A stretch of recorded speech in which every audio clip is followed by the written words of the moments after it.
パート52始めていきましょう。今回から本格的な築城を開始します。というわけで第1弾は松本城大天守です。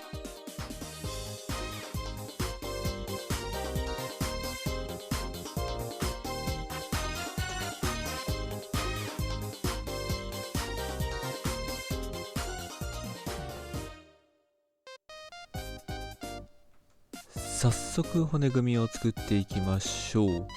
今回の材料は黒カシですね。皮を剥いた黒カシの原木を使ってまずは骨組みを作っていきたいと思います。松本城の内部は柱が多いことでも有名ですね。1階部分には89本の柱が立っています。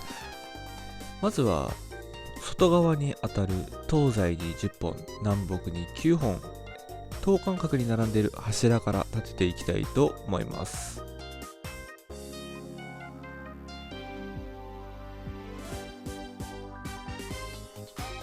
外側の柱が出来上がりました。というわけでこの柱が交差する場所にさらに柱を立てていきたいと思います。1階部分に立ち並ぶ柱のうち60本は通し柱と呼ばれ2階まで伸びる柱となっていますね。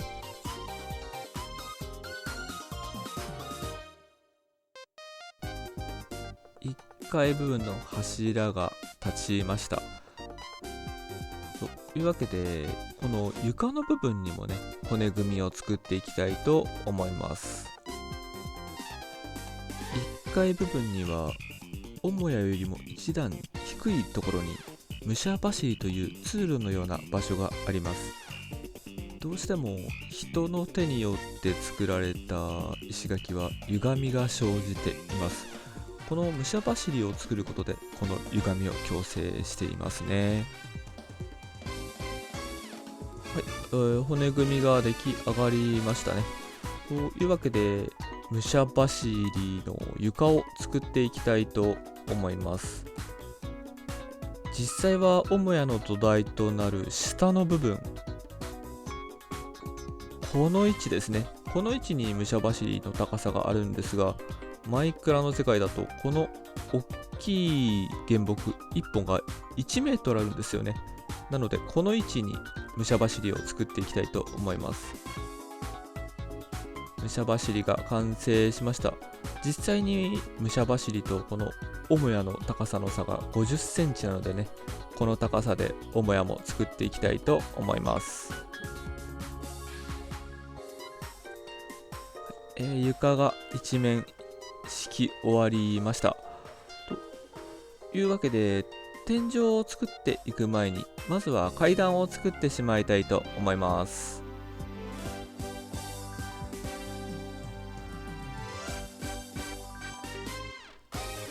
階段が出来上がりました。というわけで天井を作っていきたいと思います。松本城の天井は目隠し板が張られています。目隠し板が張られた上に床が張られている形ですね。というわけでその目隠し板を再現するために階段で表現していきたいと思います。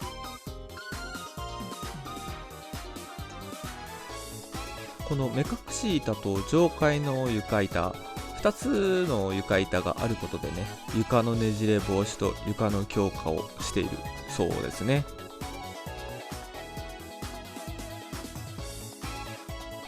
1階部分がほぼほぼ出来上がりましたね。というわけで最後の仕上げ、武者走りの上にある梁を作っていきたいと思います。この梁なんですが、この内部からね外壁を突き出して外にまで飛び出している出し下駄と呼ばれるものになりますね。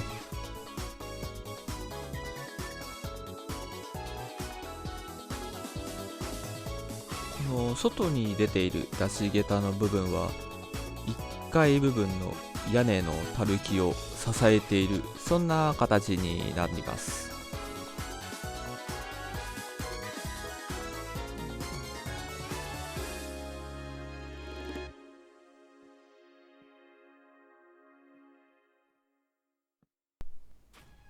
階部分の天井まで出来上がりました。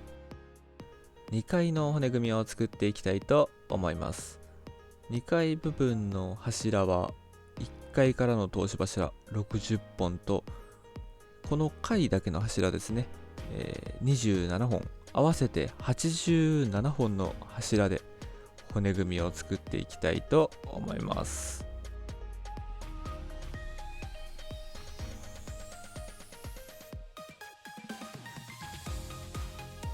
2階部分の骨組みが出来上がりました。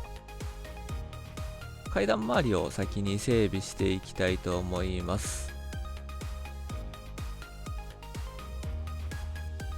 この1階部分から2階につながらない柱が菅柱と呼ばれる柱ですね。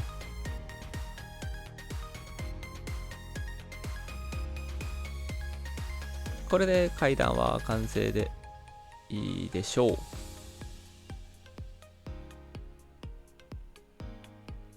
そしたら2階部分の床を作っていきたいと思います。一面板の間にする前に周りに骨組みを作っていきます。骨組みが出来上がりましたので床を張っていきましょう。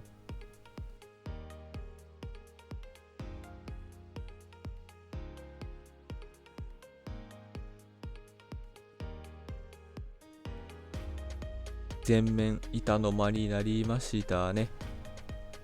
というわけで2階から3階に上がる階段を作っていきたいと思います。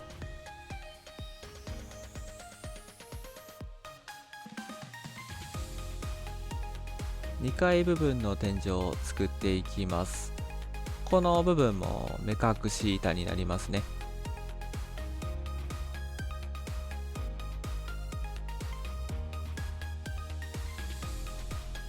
2階の天井が出来上がりました。というわけで3階の骨組みを作っていきたいと思います。3階からは4階へつながる通し柱を中心に作っていきます。3階の骨組みが出来上がりました。非常に天井が低い階になりますね。というわけで床を作っていきたいと思います。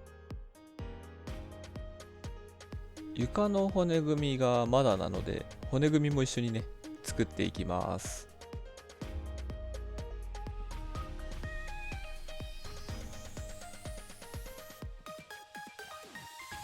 3階の天井を作っていきます。今は床がハーフブロックになっているので敵が湧くことがないのですが、この柱の上ですよね。柱の上にどうしても湧いてしまうことがあるので、内装を作るときに光源を埋めていきたいと思います。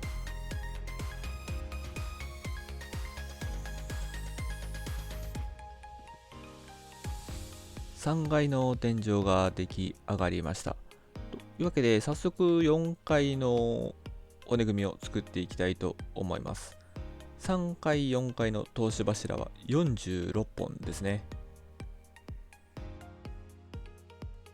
骨組みが出来上がりました。というわけで床を敷いていきましょう。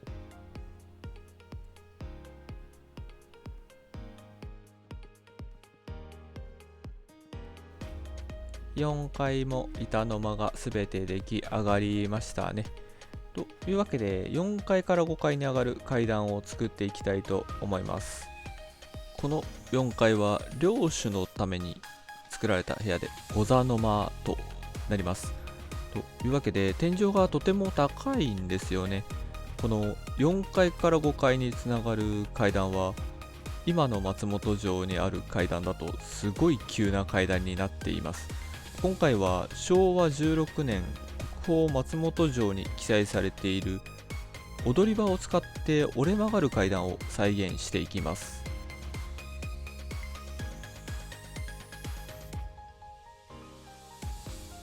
4階の天井を作っていきましょう。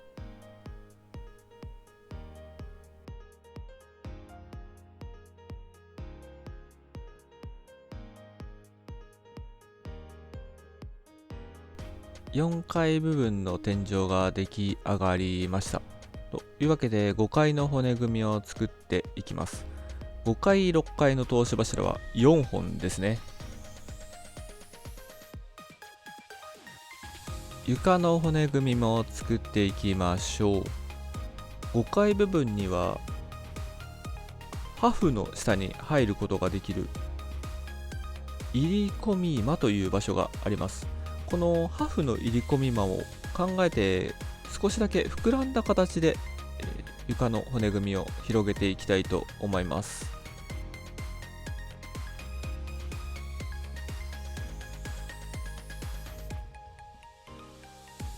5階部分の床が出来上がりました。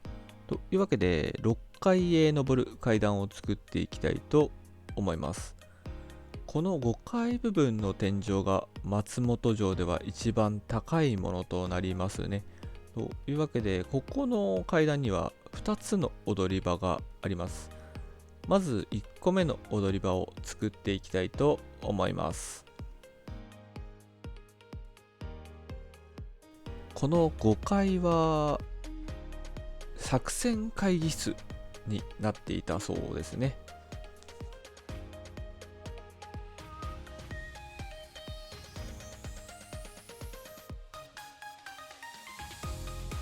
2段目の踊り場につながる階段を作っていきます。この2段目の踊り場が折り返しとなっていて、外から見ると小部屋のような形になっています。それをこの骨組みを使ってね、再現していきたいと思います。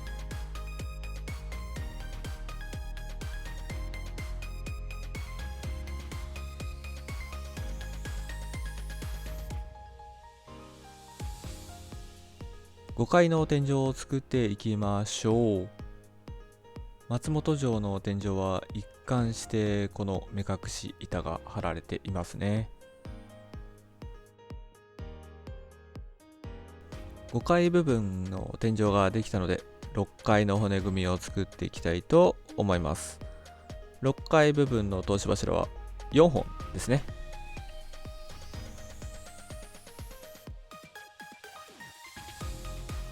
床の骨組みも作ってしまいましょう。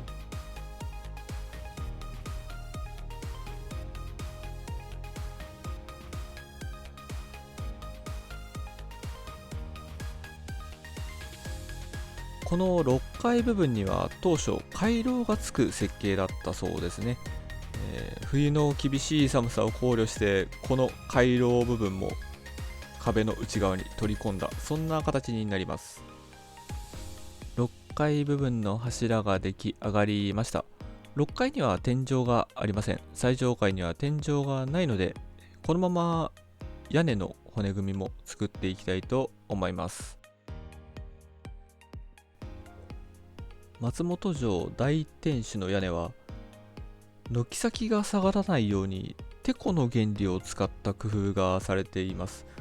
というわけで、その羽根木構造と呼ばれる、よく法隆寺とかのね、お寺に使われた建築様式を、ここでも再現していきたいと思います。とはいえ放射状の柱がね組み合わされたこう骨組みになるので、それをマイクラでどう表現できるかですね。できるだけ見えるように作っていきたいと思います。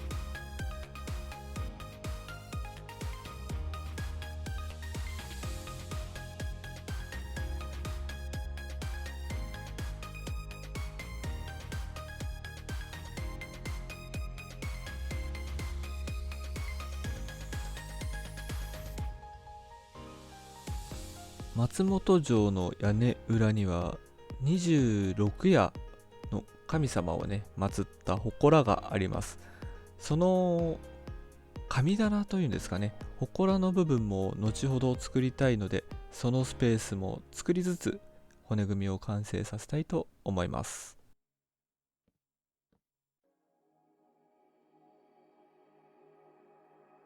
骨組みが完成しました。ということで内装を作っていきたいと思います。松本城の内装には白漆喰が使われています。滑らかなクォーツを使って再現していきたいと思います。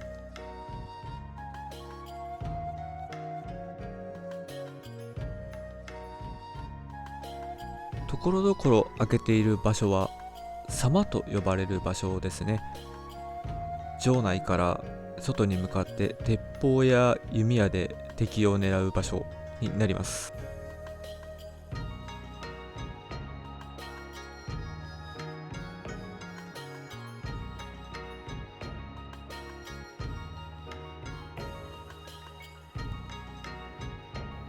2階には3方向に縦格子窓と呼ばれる大きな窓があります。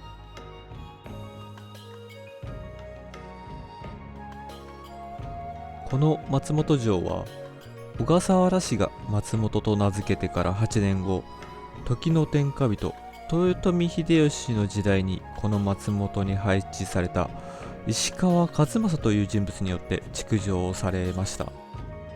厳密には石川数正とその息子安永親子によってこの大天守、乾小天守、そしてその2つの天守をつなぐ渡り櫓が建造されています。江戸に移封された徳川に睨みを利かせるため、戦闘力の高い城が築城されました。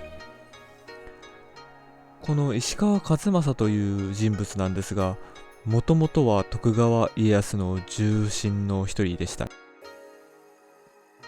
家康が幼少の頃、人質生活を送っていた時代から行動を共にしていた人物です。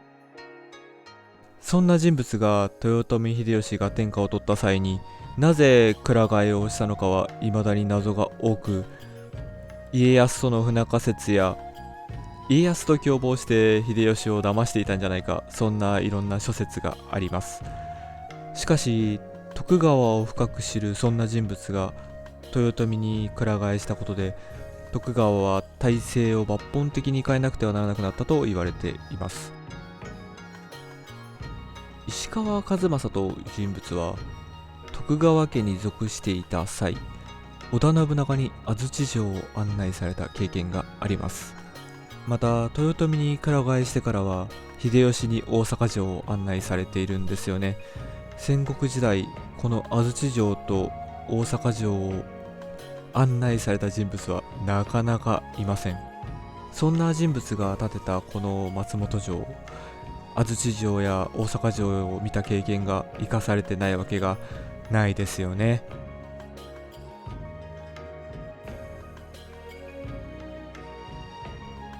5階の内装を作っていきましょう。この5階部分には南北に唐破風、東西方向に千鳥破風が設置されています。破風の内側には入り込み間があり、窓が設置されています。ここから光を取り入れていたようですね。またここは物見としての役割も果たしていたそうです。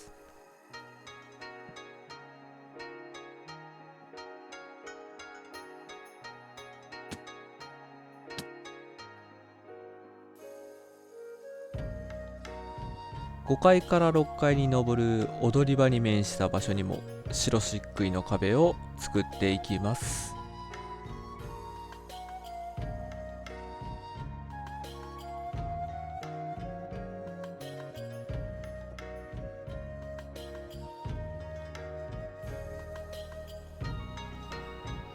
いよいよ最上階ですね。この最上階の壁にも狭間が設けられています。ここから鉄砲で外を狙ったんですかね。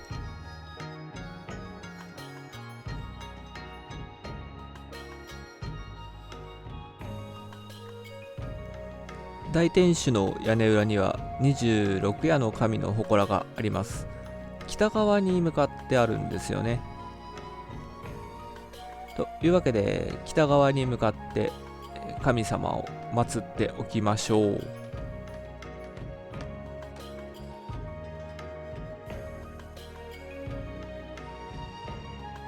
こんな感じですかね。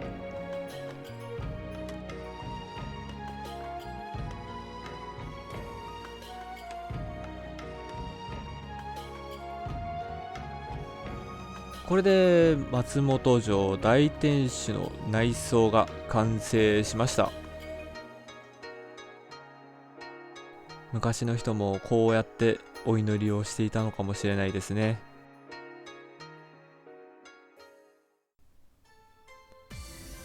外壁を作っていきましょう。松本城の外壁は壁の下の部分が黒漆塗りの下見板、上の部分が白漆喰仕上げになっています。この黒漆塗りの下見板の部分を黒のコンクリートで再現していきたいと思います。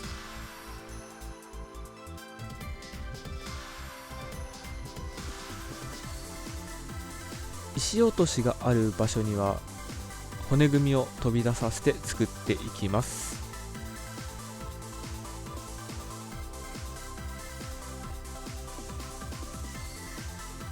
様にはトラップドアを置いておきましょう。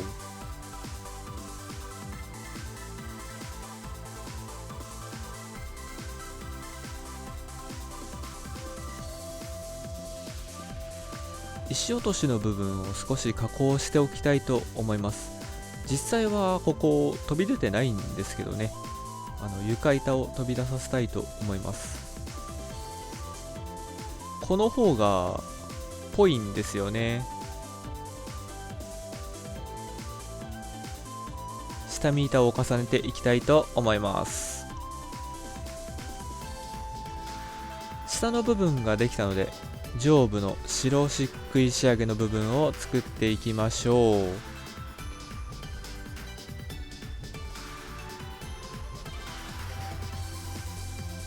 この白と黒のコントラスト綺麗ですよね。黒漆塗りで下見板が作られているのは松本城が唯一のお城になります。屋根を作っていきましょう。まずはお城といえば垂木ですね。垂木を張っていきたいと思います。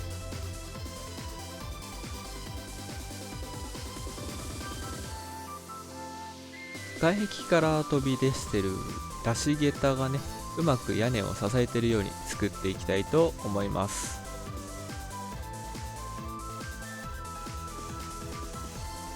垂木の傾斜を表現するために一段高い部分にも垂木を張っていきます。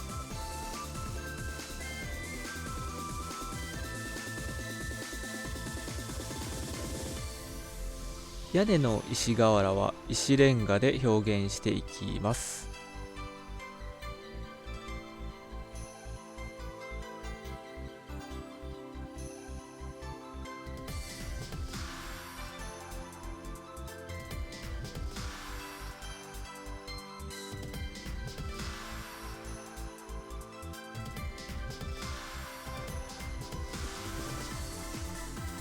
1階の屋根一番上の部分と2階の下見板が重なる部分を作っていきます。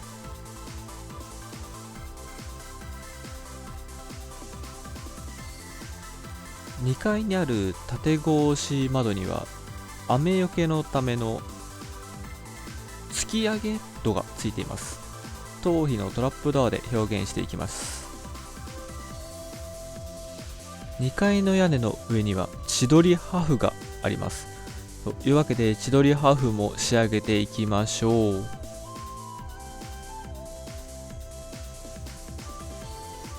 千鳥破風の妻壁にはきつれ格子を組み込んでいきます。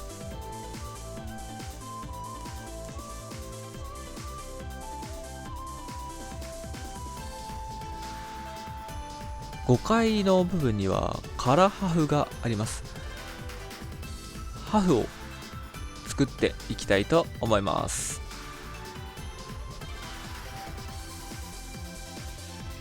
唐破風の両サイドには垂木があります。というわけで唐破風の垂木も飛び出させていきましょう。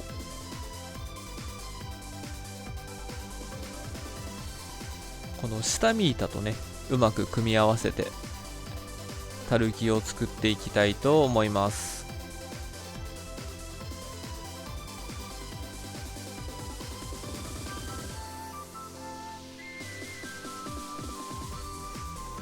石瓦でカラーハフを完成させていきます。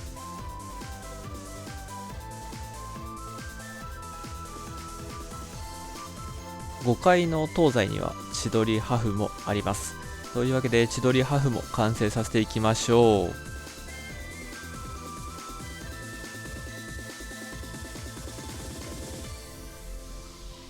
5階部分の屋根は傾斜が南北と東西で違います。というわけでここをねうまく表現していきたいと思います。さて最上階の屋根を作っていきましょう。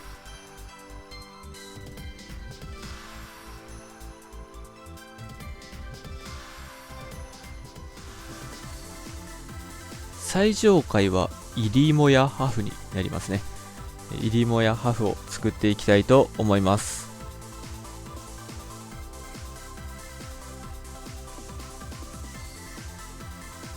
側面を石レンガで埋めていきます。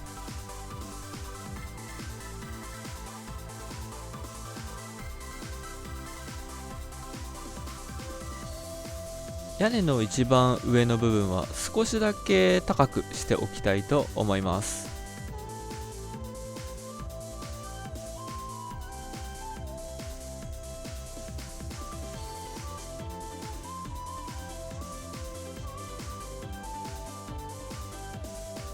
これで屋根ができましたね。というわけで大天守の屋根の上にシャチ瓦を置いていきたいと思います。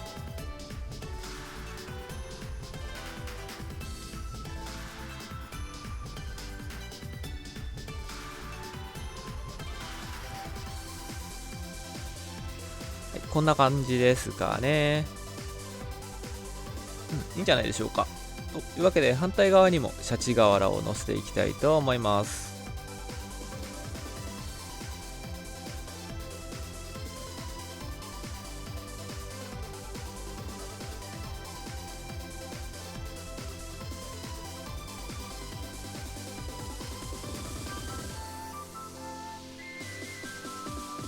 はい、これでシャチ瓦も完成ですね。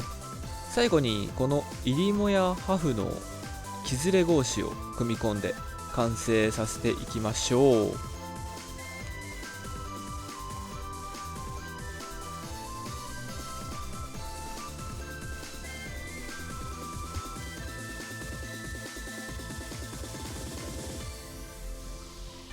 パート52、松本城大天守を作る、いかがだったでしょうか。なかなか再現度高く作れたかなと思います。というわけで最後までご視聴ありがとうございました。チャンネル登録、高評価、コメントいただけると嬉しいです。次回はこの大天守に続く乾小天守渡り櫓を作っていきたいと思います。それではまたお会いしましょう。